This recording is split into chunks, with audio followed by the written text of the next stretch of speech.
인생 철학 12가지 인생 법칙. 삶을 위한 인생 법칙 12가지를 통달하게 되면 불확실한 인생을 알아가는 나침반이 될 것 같다. 인생의 법칙은 적절한 균형을 유지할 수 있을 때 의미를 찾을 수 있다. 어떻게 하면 즐겁고 행복하게 살 수 있을까? 불확실한 혼돈을 줄이고 자신의 신념을 쌓아가며 존재에 대한 굳건한 믿음이 있으면 인생의 가치를 높이게 된다는 나름의 철학과 메시지를 가지고 살아가고 있다. 자신만의 경험의 목록을 작성해보고 현재 진행형의 삶과 미래의 삶에 대한 버킷리스트를 작성해가며 삶을 구성해본다면 삶의 의미를 더욱 촘촘하게 할 것 같다. 나는 인생을 바다에 표류하는 인생이라는 말을 자주 하곤 했다. 불완전한 돛대를 의지 삼아 삶의 배는 바다를 항해하게 된다. 불안하고 알 수 없었던 시절을 생각하면 내가 맞게 항해를 하고 있는지조차 가늠할 수가 없었던 때도 있었다. 아픈 경험도 즐겁고 행복했던 경험도 삶의 철학에 따라 인생의 항해를 하며 지금 이곳에 서 있는 것이다. 험난한 인생의 바다를 현명하게 항해하는 것. 인생에 힘든 순간이 오면 짧게 생각하라는 조언을 하는 작가의 말처럼 현재 내가 해결해야 할 문제를 마주할 용기를 가지고 살아간다면 불안한 미래에 대한 걱정은 내려놓지 않을까. 인생의 혼돈 속에서 나의 가능성을 높여주고 도움을 줄 수 있다면 나의 가능성을 인정하고 나의 최고의 모습을 기대하는 사람을 만나라고 조언한다. 만나지 말아야 할 사람. 인생에 도움이 되지 않는 사람은 자신의 가치뿐만 아니라 다른 사람의 가치도 외면하며 인정하지 못하는 사람이다. 자신의 가치도 믿지 못하는 사람이 다른 사람을 인정하는 말을 한다는 것은 상상조차 할 수 없다. 나의 두려움이 나를 불안하게 하고 자신을 방어적으로 하다 보니 타인에게도 넉넉한 마음을 자연스럽게 풀지 못하는 모습을 종종 만난다. 나의 가능성을 인정하고 자신을 성장하는 노력을 위해서는 조금 어려운 삶을 만나더라도 극복할 수 있도록 의지와 용기가 있어야 한다. 인생에 있어서 사는 동안 3명의 진정한 친구가 있다면 성공한 삶이라고 한다. 나를 지지해주고 위안을 줄 수 있는 친구는 성공한 인생이다. 인생의 12가지 법칙을 참으로 잘 사는 사람이다. 열의를 가지고 성장하는 패턴의 삶을 살고 있는지 스스로 점검해야 한다. 혼돈을 이겨낸 사람만이 삶의 의미를 깨닫고 가능성을 무한하게 하는 사람이다. 자신에 대한 점검을 하자. 자신의 장단점을 알아보고 꼼꼼히 살펴보자. 과거에 이루지 못한 것에 집착하지 말고 현재의 나를 점검하고 미래를 변화시켜보자. 앞으로 나가려는 의지와 희망이 있다면 불행하지 않다. 오늘의 나에 집중하여 도체 키를 잘 알고 조정해 나가야 한다. 12가지 나의 인생 법칙. 제1법칙. 기죽지 말고 당당히 살아라. 이 법칙. 나를 인정하고 믿어라. 3법칙. 다양한 사람을 만나 인생을 배워라. 4법칙. 평생 배우고 성장하라. 5법칙. 자녀에게 좋은 롤모델이 되어라. 6법칙. 밥상머리 교육을 실천하고 행동하라. 7법칙. 가난을 포용하고 나눔을 실천하라. 8법칙. 자녀의 뜻을 존중하라. 9법칙. 집은 안식처가 되게 하라. 10법칙. 단순한 시간을 찾아 떠나라. 11법칙. 가르치며 배우는 인생의 멘토가 되어라.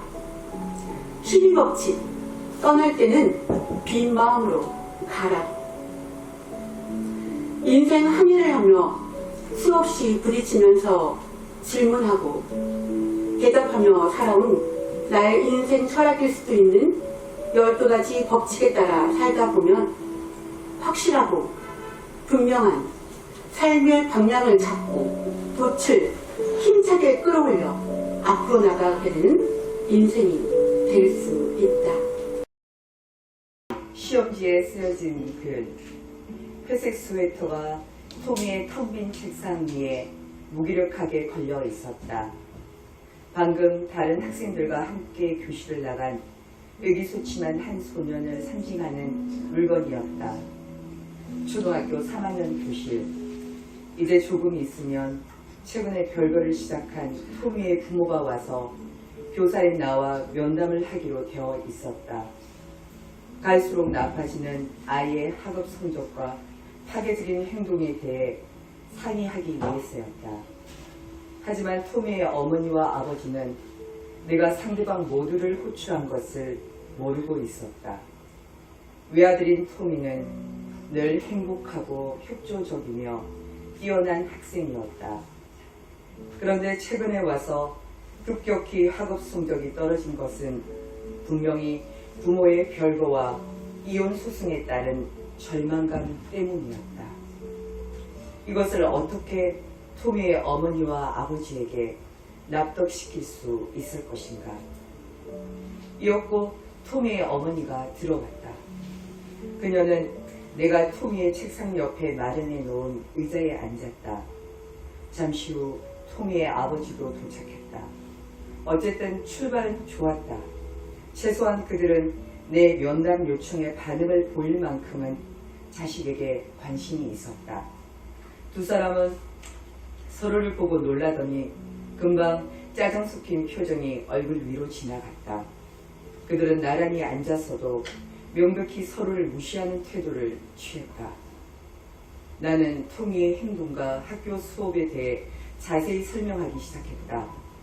그러면서 나는 그들의 별거가 자신의 아들에게 어떤 결과를 낳고 있는가를 깨닫게 해줄 적당한 말이 떠오르기를 마음속으로 기도했다. 하지만 아무리 해도 좋은 단어들이 생각나지 않았다. 그때 문득 토미의 지저분한 시험 답안지를 보여주면 어떨까 하는 생각이 들었다. 나는 토미의 책상 안에서 구겨진 영어 시험지를 한 장 꺼냈다. 시험지는 눈물로 얼룩져 있었다. 그리고 시험지 앞뒤로 빼곡히 토미의 글씨가 적혀 있었다. 문제에 대한 답이 아니라 똑같은 문장을 끝없이 반복해서 휘갈겨 쓴 것이었다. 나는 아무 말 없이 그 시험지를 펴서 토미의 어머니에게 건넸다. 그녀는 한참 동안 그것을 들여다보더니 아무 말 없이 남편에게 주었다. 남편은 기분 나쁘다는 듯이 얼굴을 찡그렸다. 그러나 이내 그의 얼굴이 펴졌다. 그는 거의 영원이라고 느껴질 만큼 오랫동안 그 휘갈겨 쓴 말들을 들여다보고만 있었다. 마침내 토미의 아버지는 시험지를 조심스럽게 적더니 그것을 자신의 호주머니에 넣었다. 그리고 아내의 손을 잡았다. 그녀는 흐르는 눈물을 닦으며 그에게 미소를 지어 보였다. 나도 눈물이 글썽거렸지만 나는 그것을 들키지 않으려고 애를 썼다. 토미의 아버지는 아내가 코트를 입는 걸 도와주고는 둘이서 함께 교실을 나갔다. 신께서 그 가정이 다시 합쳐질 수 있도록 적당한 방법을 나한테 가르쳐 주신 것이라고 나는 믿는다.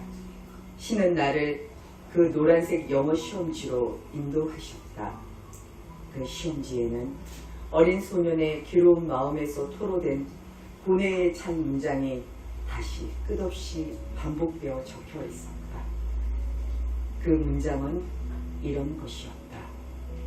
엄마, 아빠, 사랑해요. 엄마, 아빠, 사랑해요. 감정은 어떤 생각을 선택하느냐에 달려 있습니다.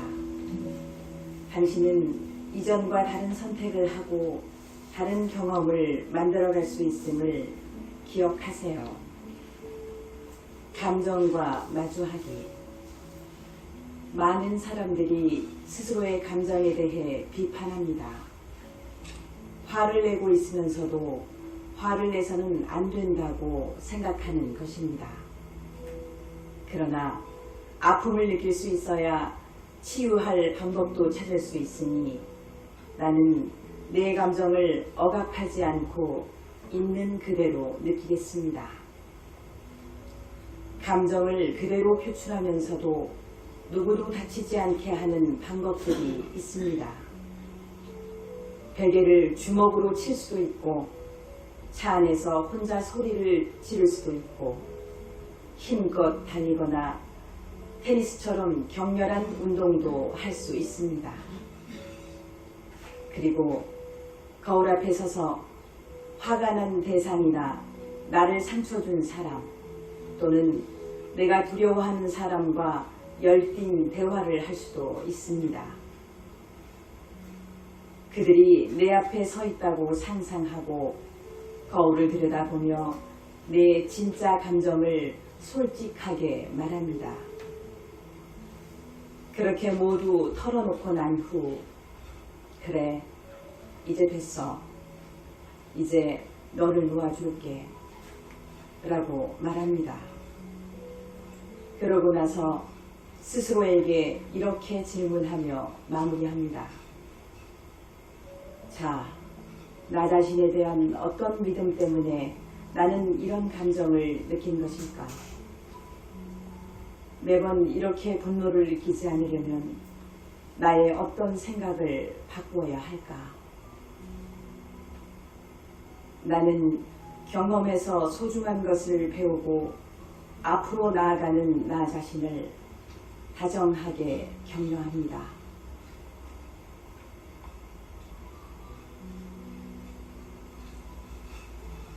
매 순간이 인생의 새로운 시작입니다. 새로운 관점. 우리는 예전 방식대로 생각할지 아니면 새로운 방식으로 생각할지 갈등하며 망설이곤 합니다. 이러한 과정을 경험하는 동안에는 인내심이 필요합니다.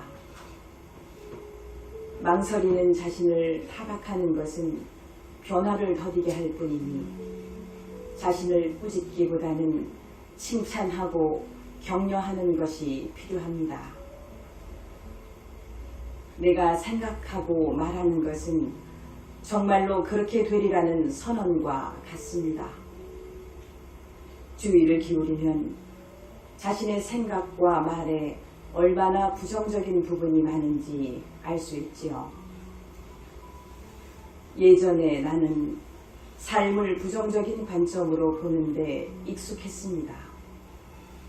예를 들어 어떤 날 비가 내리면 비가 오다니 오늘은 정말 재수가 없어 라고 말합니다.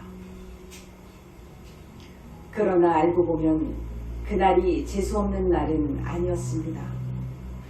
그저 비가 왔을 뿐이죠. 사건을 바라보는 관점에 조금만 변화를 주어도 그 사건의 의미는 완전히 달라집니다. 나는 이제부터 삶을 긍정적인 관점으로 볼 것입니다. 나는 고정관념에서 벗어납니다. 새로운 방식으로 생각하는 것은 즐겁습니다. 스트레스는 나를 망치지 못한다. 아이고, 그동안 스트레스를 많이 받으셨나봐요. 의사들의 흔한 레퍼토리다. 어디가 아파서 병원에 가면 의사들은 매번 스트레스에 대해 언급하기를 빼먹지 않는다. 배가 아파도 그렇고 허리가 아파도 그렇고 마음이 아플 때도 그렇다. 만병의 근원이라는 말이 틀리지 않은 듯하다. 스트레스를 어떻게 다루느냐에 따라 몸과 마음의 건강을 지킬 수 있는 것이다. 지금처럼 빠르게 돌아가는 현대사회에서 어느 정도의 스트레스는 당연하게 받아들여진다. 그러나 너무 과도한 스트레스는 우울과 불안을 만들어내고 심하면 이상 행동으로까지 이어진다. 과도한 스트레스에 시달리면 갑자기 화를 내거나 눈물을 흘리거나 크게 웃는 사람도 있다. 평소 분주히 움직이던 사람이 게을러지고 차분하던 사람이 자주 흥분을 한다.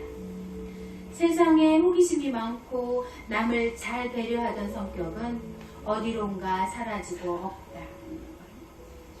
무딘 성격의 사람들은 누적된 스트레스가 마음이 감당할 수 있는 용량을 훌쩍 넘겨버렸다는 것을 눈치채지 못한다. 몸의 한 군데가 아프고 나서야 자신이 지치고 힘들었다는 것을 깨닫는 경우가 많다. 조금 늦긴 했지만 괜찮다. 몸의 경고 신호를 심각하게 받아들이게 됐다면 그것이 자신을 돌보는 일의 시작이기 때문이다. 스트레스가 자신을 망가뜨리는 것을 자각했다면 스트레스와의 싸움을 시작해야 한다.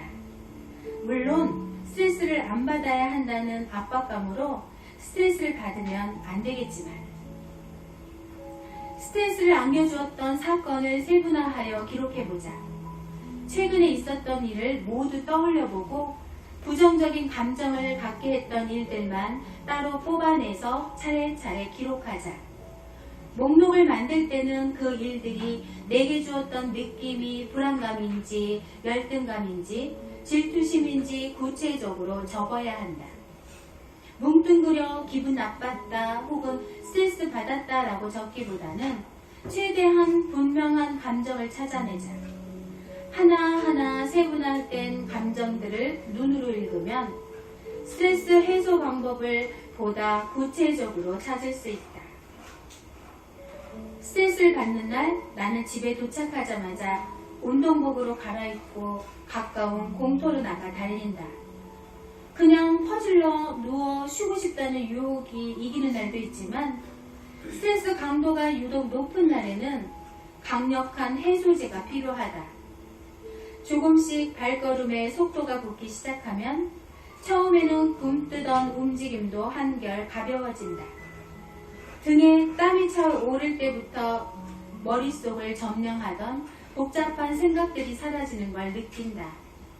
아무 생각이 없어지고 오로지 어제의 기록보다 더 달리고 싶다는 목표만이 남는다. 누구에게나 자기만의 스트레스 해소 방법이 있어야 한다. 어떤 상황에서 어느 정도의 스트레스를 받느냐가 사람에 따라 다르듯이 스트레스가 풀리는 방식은 모두 다르다. 달리기 효과가 너무 좋아서 틈만 나면 주변 친구들에게 추천했지만 모두에게 들어맞는 처방은 아니었다.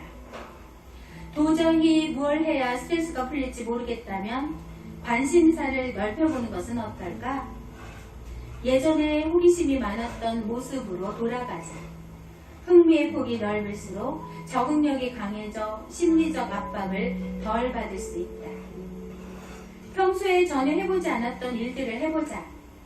식물을 집에 들여와 잎의 변화를 관찰하자. 그림을 그리고 요리를 해보고 좋아하는 영화 배우의 필모그래피를 깊숙하게 파보자. 누가 알겠는가? 일밖에 모르던 사람이 새로운 취미 세계로 빠져들게 될지. 꺾이지 않을 꿈과 흔들리지 않는 뜻. 간절한 뜻을 세운다는 것. 뜻을 세우기가 만만치 않습니다. 뜻을 굳게 세우면 육군 참모총장도 빼앗을 수 없는 막강한 힘을 가진다는 걸 알면서도 그렇습니다. 율곡 2인은 조선중기 관찰사, 병조판서, 이조판서 등 중요한 요직을 거쳤던 고위 관료였습니다. 당대의 사람들은 율곡을 고관대작으로 기억하겠지만 지금 우리에게 율곡은 경몽요결의 저자로 더 많이 기억됩니다. 날아가는 새도 떨어뜨린다는 이조판서 율곡보다 조선 최고의 승리학자 율곡으로 기억됩니다. 율곡 이 선생이 평생 가지고 있던 정신을 더 기억합니다. 관찰사, 병조판서, 이조판서 자리는 그리 오래가지 못했습니다. 율곡 이 선생이 단지 관료로서 인생을 마무리했다면 우리는 그를 잘 기억하지 못할 것입니다. 하지만 백성에 대한 사랑과 관심이 그대로 녹아있는 경몽요결은 500년이 지난 지금까지도 많은 이에게 기억되고 있습니다. 누군가에게 좋게 기억되는 것은 행복하고 즐거운 일입니다. 공자께서도 논어 하기편 1장에서 이를 지적하셨습니다. 친구가 멀리서 오니 즐겁지 아니한가. 친구가 멀리에서 온다는 데는 두 가지 의미가 있습니다. 하나는 공간적으로 멀리에서 온다는 뜻이고 다른 하나는 시간적인 개념입니다. 비록 당대가 아니더라도 먼 훗날 누군가 자신을 기억해 주는 것을 말합니다. 지금 우리가 공자를 기억하듯 훗날 누군가가 우리를 좋은 뜻으로 기억해 준다면 정말 즐거운 일이 아닐 수 없습니다. 끊기지 않을 꿈과 흔들리지 않는 뜻. 100년 후 사람들에게 어떤 기억으로 남아야 할까요? 지난 시간도 소중하지만 앞으로의 시간을 어떻게 보내느냐가 더 중요하게 다가옵니다. 어떤 뜻을 품어야 할까요? 지금까지의 환경이나 여건보다 지금부터 여건이나 환경이 더 나쁠 수도 있는데 어떻게 할 수 있을까 하는 의문을 품을 수도 있습니다. 하지만 인생의 기준을 조금 다르게 보면 가능할 수도 있습니다. 사람들이 말하는 성공 기준에서 벗어나 내가 중심이 되는 성공 기준을 만드는 것입니다. 지금까지 보낸 시간만큼의 앞으로의 시간이 더 남았습니다. 인생 전반에는 자꾸 신중의 뜻이 흔들렸습니다. 작심삼일이 많았습니다. 신중의 뜻과 목표가 자꾸 바뀌었습니다. 남들 따라 가기에도 바빴고 더 좋아 보이던 것들을 따라 해봤지만 결과는 늘 처음의 기대와 달랐습니다. 이제는 끊기지 않을 꿈을 가져볼 때입니다. 흔들리지 않는 뜻을 세워볼 때입니다. 50이지만 시간이 부족하지는 않습니다. 뜻이 희미해서 가능성이 떨어질 수는 있어도 남은 시간이 부족하여 달성하지 못할 일은 거의 없을 것입니다. 그동안 다양한 목표를 세워 진행해 봤는데 마음에 드는 결과를 얻지 못했다면 방법은 딱 한 가지입니다. 가치 있는 뜻을 부합되는 목표를 세워 시간이 걸리더라도 포기하지 않는 것입니다. 누구나 필부에서 벗어나는 꿈을 가지고 인생을 살아갑니다. 그저 그런 인생을 살기보다 특별한 인생을 살고 싶어 합니다. 분명한 뜻이 서 있다면 일상의 반복에서 오는 매너리즘을 벗어나 자기 브랜드의 실현이 가능해집니다. 자기 브랜드야말로 필부에서 벗어나게 하는 도구가 될 것입니다.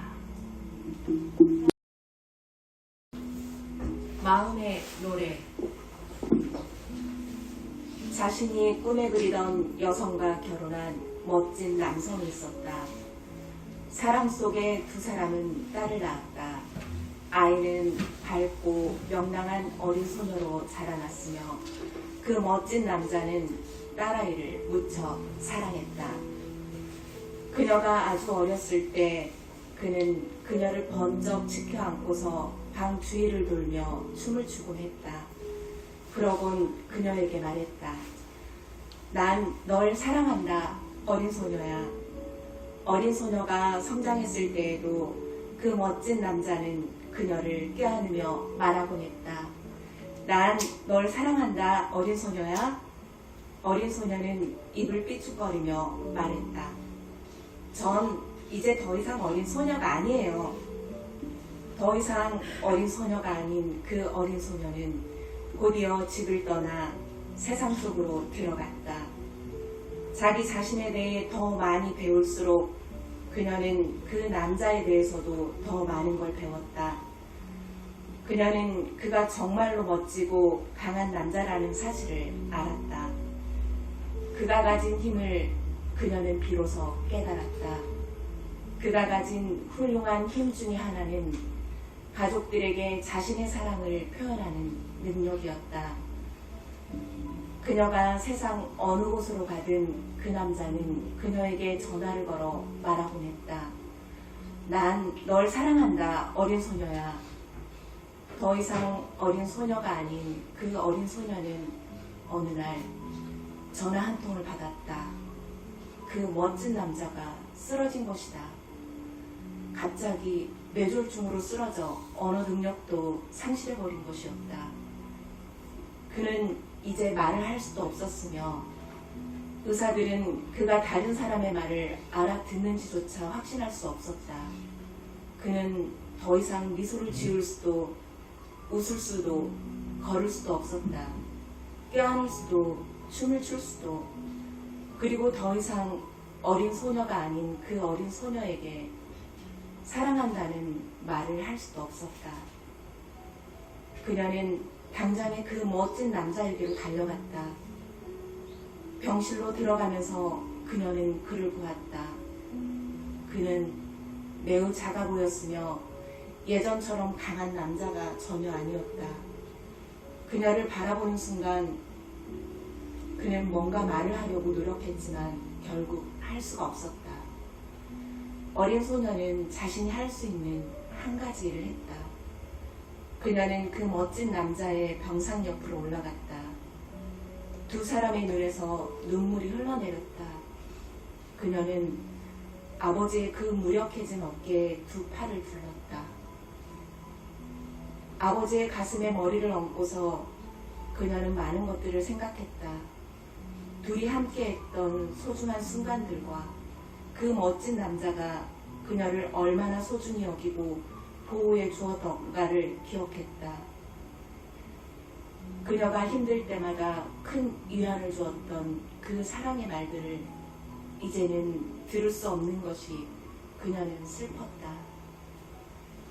그 순간 그녀는 그 남자의 심장 뛰는 소리를 들었다. 노래와 사랑의 말들을 언제나 간직하고 있던 그 가슴에서 들려오는 소리였다. 신체의 나머지 부분은 완전히 마비된 상태였지만 그럼에도 불구하고 심장만은 규칙적으로 뛰고 있었다. 그녀가 가슴에 귀를 대고 누워있는 동안 기적이 일어났다. 그녀는 그가 하는 말을 들을 수 있었다. 그의 입은 이제 말하는 능력을 상실했지만 가슴 속의 심장이 그녀에게 말하고 있었다. 난 널 사랑한다. 난 널 사랑한다. 어린 소녀야, 어린 소녀야. 더 이상 어린 소녀가 아니었지만 난 그렇게 아버지의 가슴에 마냥 엎드려 오랫동안 마음의 위로를 받을 수 있었다. 다윗의 아들 이스라엘 왕 솔로몬의 명언이라.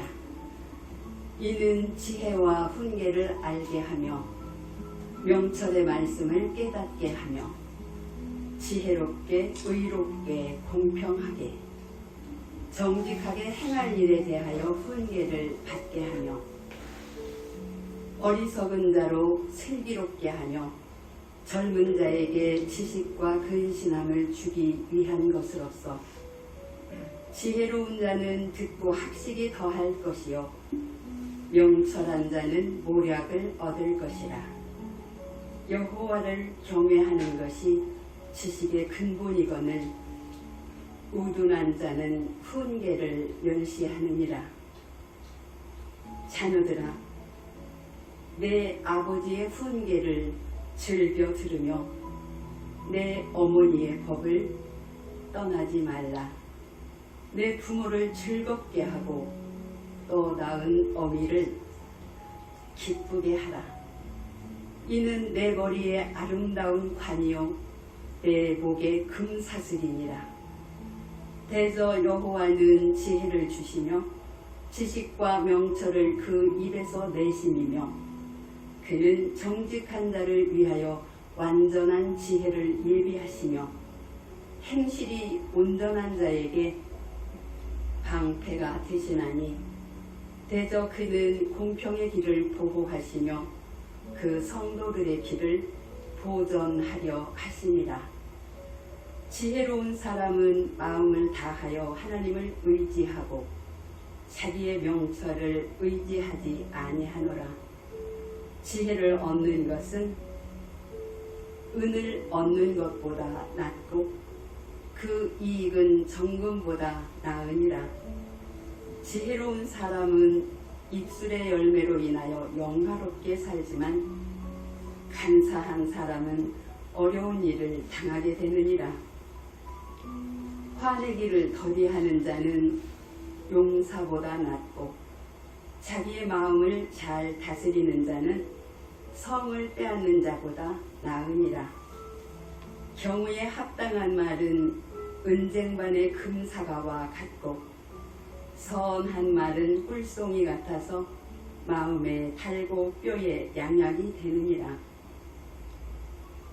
말을 아끼는 자는 지식이 있고 성품이 안존한 자는 명철하니라.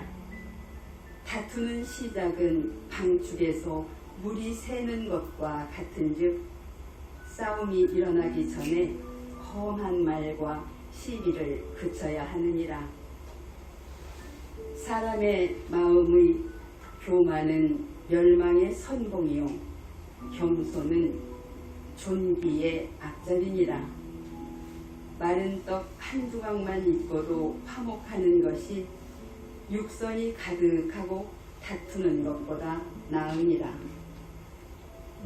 유순한 대답은 분노를 시게 하지만 과격한 말은 노를 격동시키느니라.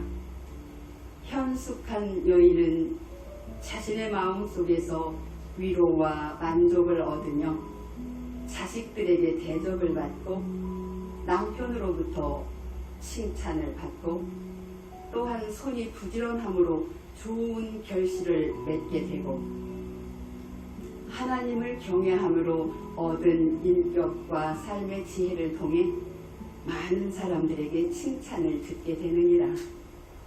지혜로운 여인은 능력과 존귀로 옷을 입고 하나님을 사랑하며 영화로운 삶을 사느니라. 또한 가정의 행복을 만들며 가져오게 되느니라. 하나님을 경외하는 것은 생명의 샘이고 사망의 그늘에서 벗어나게 되는 것이니라. 아멘. 지금 내 삶의 모양새를 형성하는데 결정적 영향을 끼친 사건이 몇 가지 있다. 그중 하나는 초등학교 3학년 때였다. 어느 날 선생님이 내가 제출한 독후감을 칭찬하자 같은 반 친구들이 속삭이듯 구시렁댔다. 쟤는 자기가 되게 똑똑한 줄 알아? 그 일이 있은 후 아주 오랫동안 나의 가장 큰 두려움은 다른 사람들이 나를 거만하다고 생각하는 것이었다. 어찌 보면 내 과체중조차도 내가 세상에 하는 일종의 사과였다. 내 말이 맞죠? 정말로 내가 여러분보다 더 낫다고 생각 안 한다니까요. 나는 이런저런 일을 하며 절대 으스대는 것처럼 보이고 싶지 않았다. 대부분의 여성은 소녀 시절부터 칭찬을 사양해야 한다고 배운다. 자신이 성취한 것에 대해 미안해하고 탁월함을 드러내는 대신 수면 아래에 숨어 가족이나 친구들과 같은 처지에 머무르려 한다. 운전석에 앉기를 간절히 원하면서도 조수석에 앉는 것으로 타협한다. 그 때문에 너무나 많은 여성이 성인이 되면 자신이 바라는 빛을 가린다. 열정과 목적의식으로 가득 찬 최고의 나를 세상에 내놓기보다는 비판하는 사람들을 잠재우려 노력하며 자기 자신을 비워버린다. 진실은 이렇다. 우리에게 부정적인 말을 하는 사람들을 피할 수는 없으며 그들은 결코 완전히 만족하는 법도 없다. 그들은 스스로 충분하다고 믿지 못하기 때문에 무언가에 항상 위협을 느낀다. 당신이 숨어있건 빛나건 상관없다. 그러니 그들에게 주의를 기울이는 일은 이제 그만두자. 자신의 일부를 억압하거나 다른 이가 당신을 비하하는 것을 그냥 놔두는 것은 창조주가 당신에게 건네준 당신에 대한 사용 설명서를 무시하는 것이다. 내가 확실히 아는 것은 이렇다. 우리가 몸을 줄여서 작아지도록 설계된 것이 아니라 더 활짝 피어나도록 만들어졌다. 더 뛰어나게 그리고 더 비범하게 당신은 자신을 가득 채우기 위해 모든 순간을 사용하도록 지어진 존재다. 용기란 우리가 목표에 이르렀는가로 가늠되지 않는다. 숱하게 실패를 했더라도 그의 아랑곳 없이 다시 두 발을 딛고 일어서기로 했는지가 용기를 가늠하는 기준이다. 우리가 다시 일어나 자신이 품은 가장 멋진 꿈을 추구할 용기를 낸다면 삶의 가장 진한 보상을 받고 가장 흥미진진한 모험을 즐길 수 있게 된다는 걸 나는 확실히 알고 있다. 쉽지만은 않겠지만 말이다. 당신이 지금 어디에 있더라도 새로운 시작은 아주 가까이에 있다. 단 하나의 선택, 즉 다시 일어나겠다는 선택만 한다면 당신은 바로 새롭게 시작할 수 있다. 새로운 시작은 그렇게 당신 곁에 가까이 있다. 정말로 멋진 진실이 아니겠는가?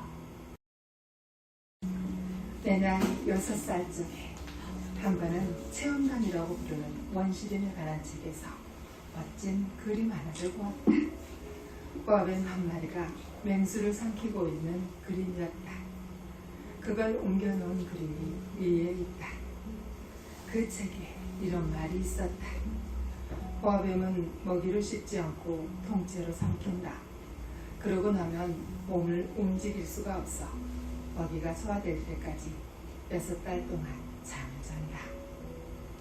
나는 그 그림을 보고 나서 밀림의 여러 가지 모험들을 곰곰이 생각해 보았으나 드디어 나도 색연필을 들고 나의 첫 그림을 용케 그려내었다. 나의 그림 제1호, 그건 다음과 같았다. 나는 내 걸작을 어른들에게 보여주며 내 그림이 무섭지 않느냐고 물어보았다. 어른들은 대답했다. 아니, 오자가 왜 무서워? 내 그림은 오자를 그린 게 아니라 코끼리를 소화시키고 있는 보아뱀을 그린 것이었다.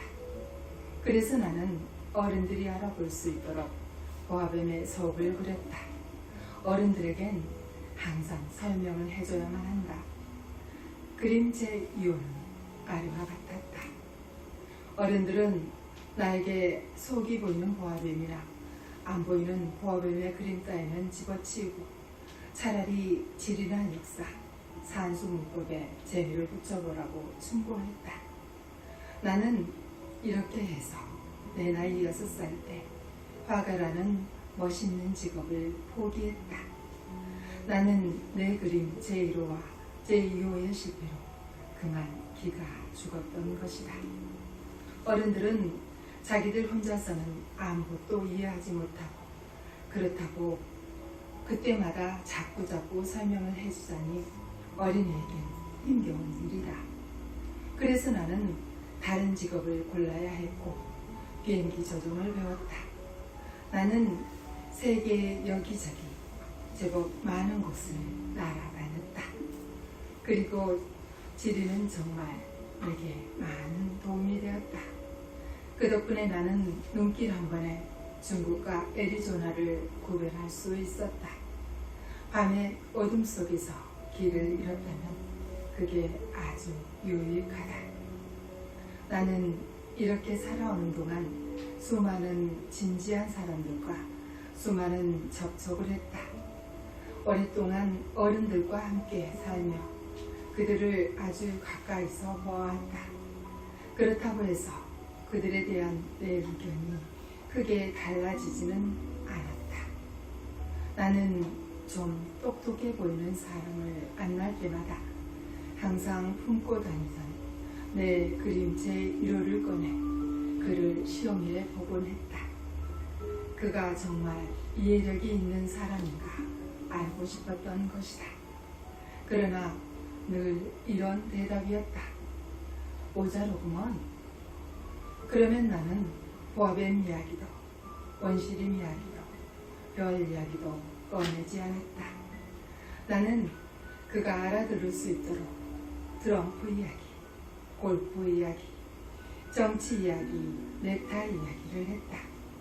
그러면 그 어른은 그만큼 분별 있는 사람을 하나 알게 되었다고 아주 흐뭇해하는 것이었다. 인생 너무 어렵게 살지 말자.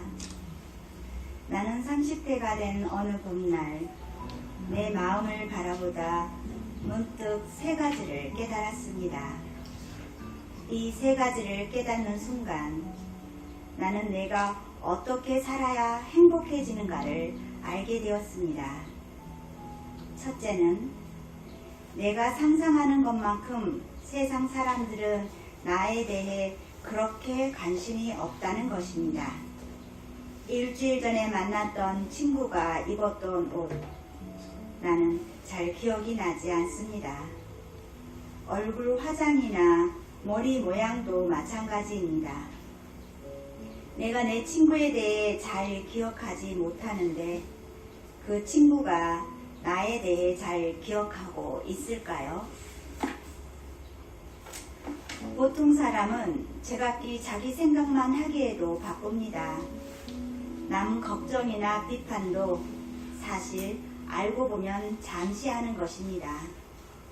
하루 24시간 가운데 아주 잠깐 남 걱정이나 비판하다가 다시 자기 생각으로 돌아옵니다. 그렇다면 내 삶의 많은 시간을 남의 눈에 비친 내 모습을 걱정하면서 살 필요가 있을까요? 둘째는 이 세상 모든 사람이 나를 좋아해 줄 필요가 없다는 깨달음입니다. 내가 이 세상 모든 사람을 좋아하지 않는데 어떻게 이 세상 모든 사람들이 나를 좋아해 줄 수 있을까요? 그런데 우리는 누군가가 나를 싫어한다는 사실에 얼마나 가슴 아파하며 살고 있나요? 내가 모두를 좋아하지 않듯 모두가 나를 좋아해 줄 필요는 없습니다. 그건 지나친 욕심입니다. 누군가 나를 싫어한다면 자연의 이치가 그런가 보다 하고 그냥 넘어가면 됩니다. 셋째는 남을 위한다면서 하는 거의 모든 행위들은 사실 나를 위해 하는 것이었다는 깨달음입니다.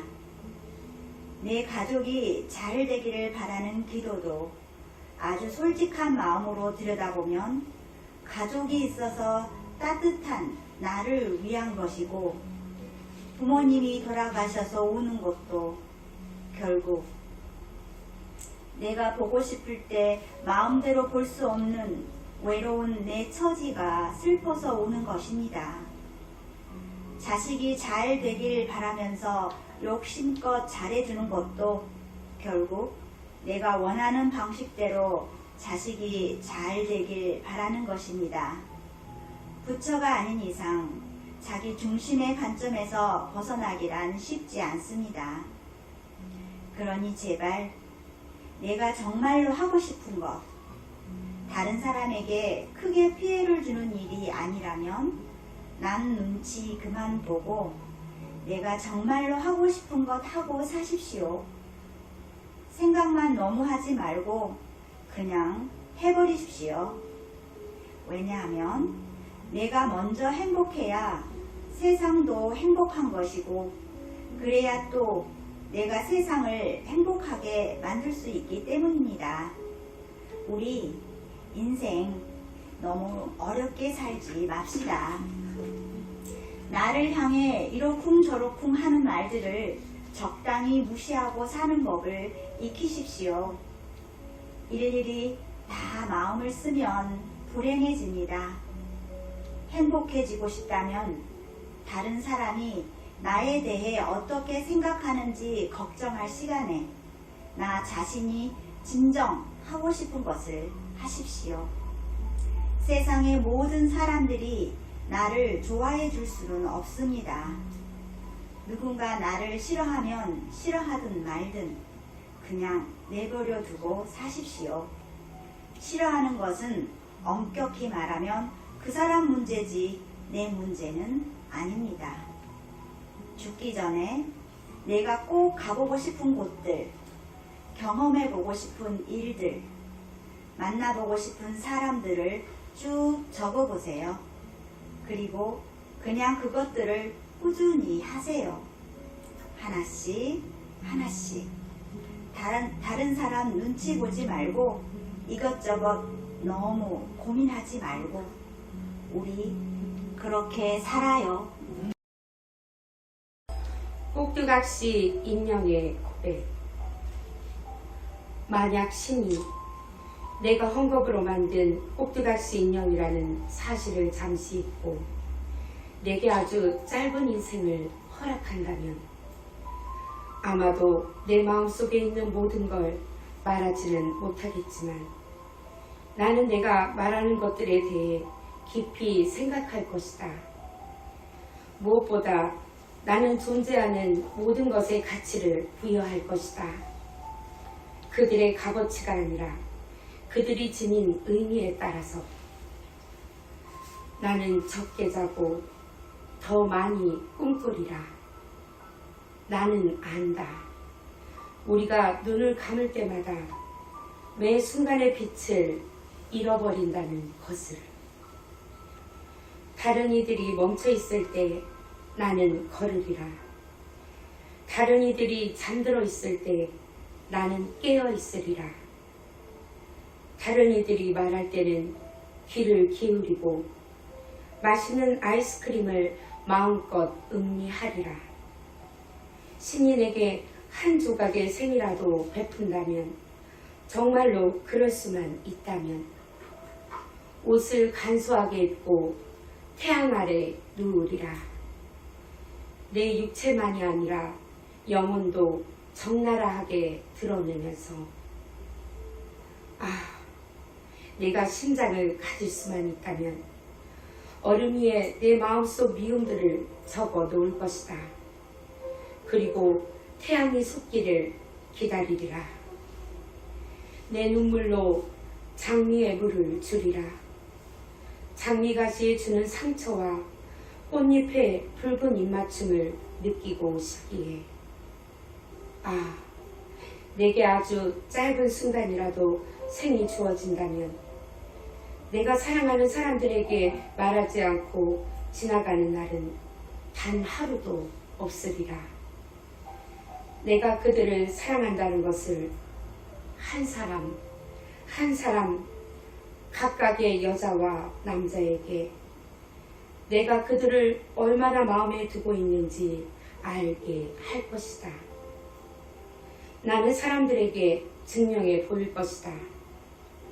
나이 들면 사랑에 빠지는 걸 포기해야 한다고 생각하는 것이 얼마나 큰 실수인가를. 사랑에 빠지는 것을 포기하는 순간 늙기 시작한다는 걸 알지 못한 채 아이들에게는 날개를 주리라. 하지만 스스로 나는 법을 배우도록 내버려 두면서 노인들에게는 일깨워 주리라. 죽음은 노년과 함께 오는 것이 아니라 망각과 더불어 온다는 것을. 인간들이여, 많은 것을 나는 당신들에게서 배웠다. 모든 인간이 산 정상에서 살기를 원한다는 것을 나는 알게 되었다. 진정한 기쁨은 가파른 비탈을 오르는 과정에 있다는 것을 깨닫지 못한 채 또 나는 알게 되었다. 갓난아이가 그 작은 주먹으로 맨 처음 부모의 손가락을 꼭 움켜쥘 때 영원히 그 부모를 붙잡고 싶어 한다는 사실을. 나는 또한 한 인간이 다른 인간을 내려다볼 권리를 지니고 있음을 배웠다. 오직 그가 일어서는 걸 도우려고 손을 내밀 때만 나는 아주 많은 것을 당신들에게서 배웠다. 하지만 결국 그것들은 쓸모가 없어질 것이다. 왜냐하면 사람들이 나를 여행 가방 안에 집어넣으면 불행히도 나는 어둠 속으로 사라져야만 하니까. 조니 웰치. 100년 동안의 고독의 작가 가브리엘 가르시아 마르케스가 병상에서 쓴 최후의 시로 신문에 게재되었으나 무명의 멕시코 국가술사, 인형을 손에 끼고서 마치 그 인형이 말하는 것처럼 입을 움직이지 않고 말하는 사람, 조니 웰치가 자신의 조수인 꼭두각시 인형을 위해 쓴 시인 것이 밝혀졌다. 당신과 나 사이에 피할 수 없는 거리감. 영국에서 지하철을 탈 때 가장 많이 듣는 안내방송 문장이 있다.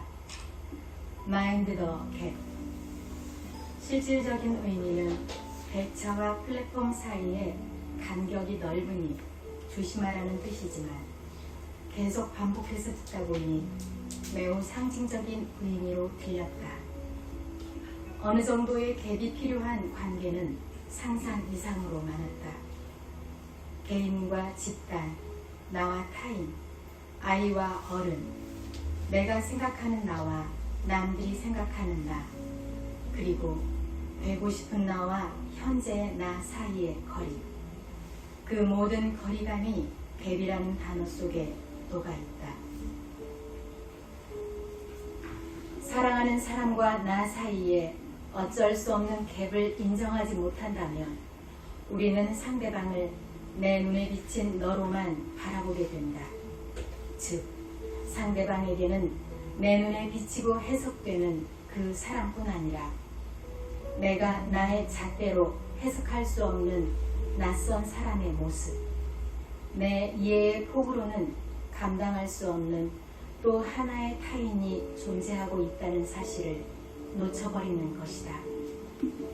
당신과 나 사이에는 그 어떤 노력으로도 건널 수 없는 간극이 존재한다는 것을 깨닫는 것, 결코 사랑의 포기가 아니다. 그와의 거리감을 존중하는 건 사랑하는 사람에게도 내가 어떻게 할 수 없는 부분이 있다는 것을 받아들이는 성숙한 내적 자각이다. 거리를 존중할 때 더 크고 깊은 사랑이 시작된다. 처음으로 부모님에게 독립해 원룸을 얻었을 때 엄마는 당당히 집 비밀번호를 요구했다. 나는 그때 정색을 하고 어렵게 입을 떼야 했다. 엄마, 그건 진짜 독립이 아니잖아. 엄마가 집 비밀번호를 알게 되면 엄마는 시도 때도 없이 여기에 올 거고, 그러면 엄마는 청소를 해주거나 빨래를 해준다는 명목으로 나를 계속 통제하는 거잖아. 엄마는 그때 자식 애지중지 키워봤자 아무 소용없다는 논지로 한바탕 한풀이를 하며 엄청나게 화를 내시곤 다시는 안 볼 것처럼 휙 돌아나갔다. 엄마는 내가 그럴 때 정 떨어진다는 느낌을 받았겠지만 나는 엄마를 더 오래 사랑하기 위해 그 거리감을 필요로 했다. 우리 사이에 존재하기 시작한 그 낯선 거리감은 처음으로 엄마를 향한 아름다운 거리감을 만들었다. 나는 태어나서 처음으로 엄마가 그리웠고 잃어버린 엄마의 손길이 너무도 달콤한 유혹처럼 느껴졌다. 엄마가 싫어서가 아니라 독립을 위해서는 반드시 모든 것을 내 손으로 해결해야 함을 엄마에게도 나에게도 이해시킬 만한 마음의 거리감이 절실했다. 내가 엄마로부터 진정으로 독립하기 위해서는 시간적 거리와 공간적 거리는 물론 마음의 거리가 필요했다. 그 뼈아픈 거리감은 결국 부모로부터의 독립뿐 아니라 부모를 향한 더 성숙한 사랑을 시작하게 만든 제2의 사춘기를 선사했고 내면의 독립선언을 가능하게 해주었다. 갭은 가끔 차갑고 정 떨어지는 느낌을 주기도 하지만 상대와 나 사이의 거리감을 인정한다는 것은 결국 그와 나의 다름을 존중하고 배려한다는 의미이기도 하다. 상대방뿐 아니라 나 자신도 가끔 거리를 두고 바라봐야 제대로 보인다. 그 쓰라린 거리감 속에서 그 거리감에도 불구하고 상대와 나 자신을 더 깊이 사랑하는 마음의 오솔길이 보이기 시작한다. 경청. 상대는 당신의 입이 아니라 귀를 원한다. 나는 병사들과 자주 어울려 술을 마셨다. 난중일기에 나오는 문장이다. 이를 쓴 사람이 누구인가? 한 생애를 온전히 전쟁에 바쳐 자신을 불사른 이순신 장군이다. 자연스레 궁금증이 피어오른다. 구국의 영웅이 일반 백성 병사들과 대작한 이유가 무엇일까? 이 질문에 대한 답을 얻기 위해서는 조선시대 상여층에서 유행하던 문화적 경향을 들여다봐야 한다. 당시 지식인들은 일상은 서재에서 시작해 서재에서 마무리됐다고 해도 과언이 아니었다. 홍대용, 박지원, 정약용 등은 서재 이름에 삶의 철학과 가치관을 담았으며 그중 몇몇은 서재명에 자신의 호로 삼기도 했다. 당대 지식인들에게 서재는 또 하나의 세계였다. 충무공도 서재가 있었다. 이순신 장군은 한산도에 머무는 동안 운주당이라는 개인 집무실 겸 독서 공간을 이용했다. 본래 운주는 산 가지를 뜻하는데 당시 군인들 사이에서는 전쟁에 나가기 전에 전략을 마련한다는 의미도 있었다. 이곳에서 이순신 장군은 어떤 일을 도모했을까? 난중일기에 자주 등장하는 한자어를 보면 그 실마리를 찾을 수 있다. 난중일기에는 유독 화, 의, 론 등의 한자가 자주 등장한다. 즉 이순신 장군은 참모진들과 자주 대화하고 의논하였으며 토론도 즐겨했다는 것을 미루어 짐작할 수 있다. 운주당과 관련해 흥미로운 점이 있다. 매일 밤 건물의 불이 꺼지지 않았다는 사실이다. 요즘으로 치면 24시간 운영하는 복합 문화 공간인 셈인데 출입이 자유로웠으며 중간급 간부는 물론이고 계급이 낮은 졸병들도 자주 드나들었다. 의문은 계속된다. 이순신 장군은 왜 운주당의 출입 문턱을 낮추었을까? 눈에 보이는 적군은 칼을 휘둘러 상대할 수 있었으나 해안의 물길과 지형처럼 눈에 보이면서도 동시에 보이지 않는 정보는 완벽하게 숙지하지 못했던 것이다. 이후 이순신 장군은 해당 지역에서 태어난 병사는 물론 종종 민간인까지 운주당으로 불러들였다. 술과 음식을 대접했다. 그리고 그들이 건네는 이야기에 귀를 기울였다. 운주당을 그득하게 채운 병사와 주민의 이야기들이 이순신 장군의 귀로 스며들었다. 이순신 장군은 그 말들을 하나하나 기억했다가 다음날 일찍 배를 타고 바다로 향했다. 이순신 장군은 아련한 바다 위로 가라앉는 무색의 햇살을 바라보며 물결의 무늬를 헤아렸고 파도의 울음소리를 들으며 바다의 깊이와 암초의 위치를 해도에 기록했다. 손문은 손자병법 허실편에서 전쟁을 승리로 이끄는 두 가지 요인을 언급했다. 승지형과 재승지형이다.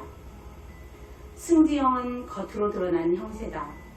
무기체계와 부대의 규모 같은 것을 일컫는다. 재승지형은 눈에 보이지 않는 기운이다. 지휘관의 전술과 부대의 사기, 군사정보, 준비태세 등이 여기에 속하는데 경우에 따라 승지형보다 전쟁의 승패에 더 큰 영향을 미친다. 이순신 장군은 재승지형에 능한 인물이었다고 볼 수 있다. 운주당에서 부하들에게 일방적으로 명령을 하다라기보다 자신의 입이 아닌 귀를 내어주면서 다양한 정보를 수용했으며 머리를 맞대고 토론하면서 차분히 전쟁에 대비했으니 말이다. 경청을 통해 가다듬은 재승지형의 위력은 전장에서 극명하게 드러났다. 이순신 장군은 해안의 물길과 지형을 완벽히 꿰뚫고 있었다. 덕분에 하객진 같은 전략을 창조적으로 펼쳐 적을 분쇄할 수 있었다. 수많은 전투에서 수적 열세를 극복하고 외선을 물리쳐 세계의 해전사에 길이 남은 것도 어찌 보면 경청의 결과물이 아닐까 싶다. 갑자기 왼쪽 가슴이 무거웠다. 나는 장대 바닥에 쓰러졌다. 군관 송희립이 방패로 내 앞을 가렸다. 송희립은 나를 선실 안으로 옮겼다. 고통은 오래전부터 내 몸속에서 살아왔던 것처럼 전신에 퍼져나갔다. 나는 주름처럼 서서히 그러나 확실히 다가오는 죽음을 느꼈다. 지금 싸움이 한창이다. 너는 내 죽었다는 말을 내지 말라. 내 갑옷을 벗기면서 송희립은 울었다. 날이 총알은 깊지 않사옵니다. 나는 안다. 총알은 깊다. 총알은 임진년의 총알보다 훨씬 더 깊이 제자리를 찾아서 박혀 있었다. 오랜만에 갑옷을 벗은 몸에 서늘한 한기가 느껴졌다. 서늘함은 눈물겨웠다. 팔다리가 내 마음에서 멀어졌다. 몸은 희미했고 몸은 멀었고 몸은 통제되지 않았다. 북을 계속 울려라. 관음포 멀었느냐? 송희립은 갑옷 소매로 눈물을 닦으며 북을 울렸다. 난전은 계속 중이었다. 싸움의 뒤쪽 아득한 바다 위에서 노을에 어둠이 스미고 있었다. 적선을 태우는 불길이 바다 곳곳에서 일었다. 등판으로 배의 흔들림이 느껴졌다. 격군들은 관음포를 향해 걸어가고 있었다. 싸움터를 빠져나가 먼 바다로 달아나는 적선 몇 척이 선창 너머로 보였다. 밀물이 썰물로 바뀌는 와류 속에서 적병들의 시체가 소용돌이쳤다. 부서진 적선의 파편들이 배전에 부딪혔다. 나는 심한 졸음을 느꼈다. 내 시체를 이 쓰레기의 바다에 던지라고 말하고 싶었다. 졸음이 입을 막아 입은 열리지 않았다. 나는 내 자연사에 안도했다. 바람결에 화양 연기 냄새가 끼쳐왔다. 이길 수 없는 졸음 속에서 어린 면의 젖냄새와 내 젊은 날 한병도 백두산 밑에 새벽 안개 냄새와 죽은 여진의 몸 냄새가 떠올랐다. 멀리서 임금의 해소 기침 소리가 들리는 듯했다. 냄새들은 화약 연기에 비벼지면서 멀어져 갔다. 함대가 관음포 내항으로 들어선 모양이었다. 관음포는 보살의 포구인가. 배는 격렬하게 흔들렸고 마지막 고비를 넘기는 싸움이 시작되고 있었다. 선창 너머로 싸움은 문득 고요해 보였다. 세상의 끝이 이처럼 가볍고 또 고요할 수 있다는 것이 칼로 베어지지 않는 적들을 이 세상에 남겨놓고 내가 먼저 관음포에 노을이 적들 쪽으로